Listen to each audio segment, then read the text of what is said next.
Hi guys, just finished watching Gehraiyaan on Amazon Prime and this is what I thought about it.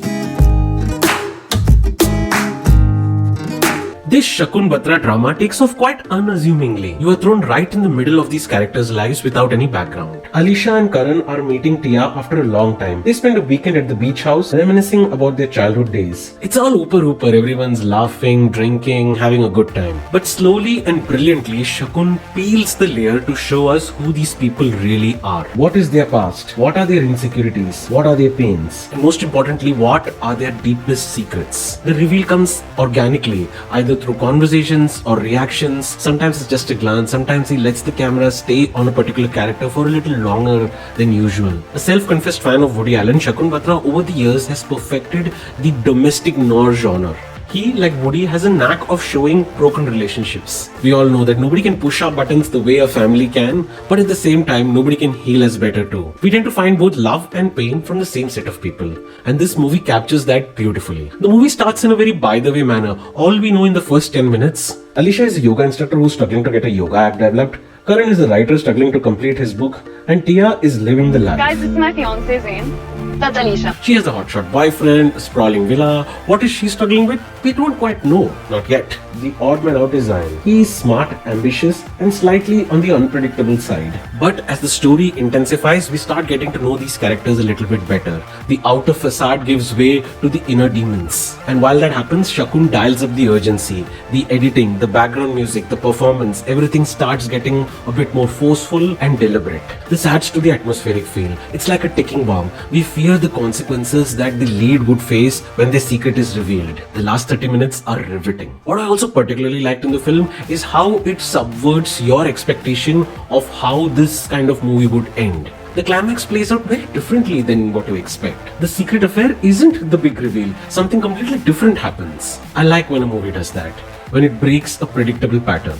The other thing I look for in movies is the attention to detail and the use of the finer language of storytelling. For example, in this movie, sea waves are a very important motif in the film.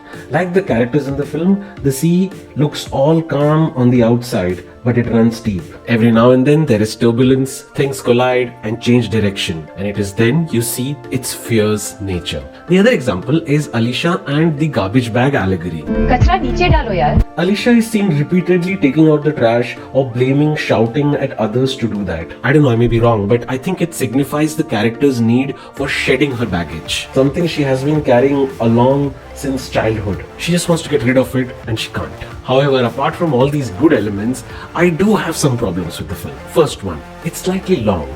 I won't say it's too long because the payoff in the end deserves the kind of build-up that the movie gives. But still, somewhere in the middle, there is a patch where 2 or 3 songs come in and nothing really happens. Maybe the makers could have been smarter there. The second one, which is actually a big one, is Tia's character. While we get to see Alisha really well and we know that it is her journey, the other characters apart from Zian do not get much screen time. While this works in the case of Zian because the fact that we don't know much about him means that we do not know to what extent he would go, which makes him unpredictable. Karan also gets the required screen time.